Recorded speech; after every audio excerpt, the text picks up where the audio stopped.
Okay, maanta waxaan qaadan doonaa liquidity resting sideeba lagu ogaan karaa. Sorry, leading trade ka qaadanay. Okay, sababta aan ku qaatay trade-kan wax kala maahan. Saa ujeedaan liquidity-ga mar walbo waxaa muhiim ah inaad ogaatid liquidity-ga halka uu ku nasanayo.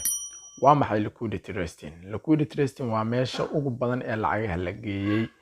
Soomaan halkan waxaan leenahay liquidity resting or liquidity are resting here. It means lacagtan meeshaan lagu hakiyay waay. Again mar labaadna waa lagu sii hakin doonaa. Maxaa yeelay halkan waxaa kasoo bilaaban doona haddana sellers xoogan ayaa kasoo bilaaban doona. Saa ujeedaan suuqan waa strong uptrend. Levelkan ma u daahayaan inay jabiyaan. So waxaa waaye bullish trend waa halkan. Saa ujeedaan last candle-kii u dambeeyay waa candle xoogan oo jabiyay order block. So sidaa daraadeed wuxuu ordayaa markaa in suuqan uu aado dhanka iyo uptrend. Saa ujeedaan halkan waa strong candle. Strong candle with rejection. Rejection kan aad iyo aad ayuu muhiim u yahay. Ama rejection ama pressure. Pressure kan buyers ay soo sameeyeen ku sellers soo gala suuqan. It means waa la cadaadiyay strong candle ay imaado Soomaan. So rejection kaas waxbuu sameynayaa. Aynu aragna marka 4 daqiiqo inoo harsan insha Allah. Suuqa mar walbo degdeg ma ku fiicna maalintii hal trade qaataa maxaa yeelay cadadka waa badiyay $3 ka dhigay.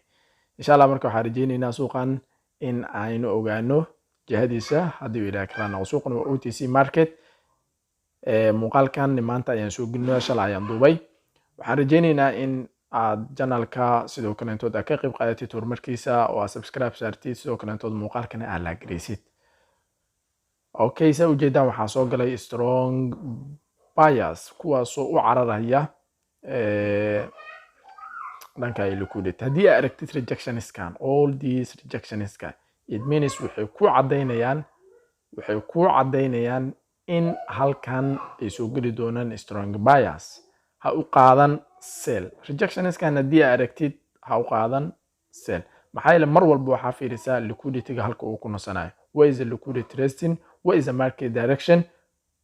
Is the break market structure? All those waa ina ogaataa plus powerful strategy.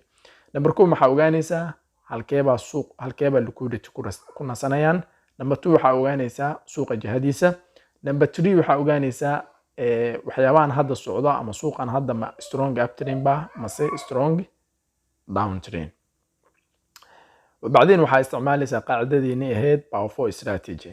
Marka I think waxaan maleynayaa inaan waxuna ka faa'iideen. Hadda waxaanu ku jirnaa last candle 5 4 3 waxaan idin rajeynayaa horumar iyo baraare insha Allah janaalka la gareeya sidoo kale inta subscribe saara.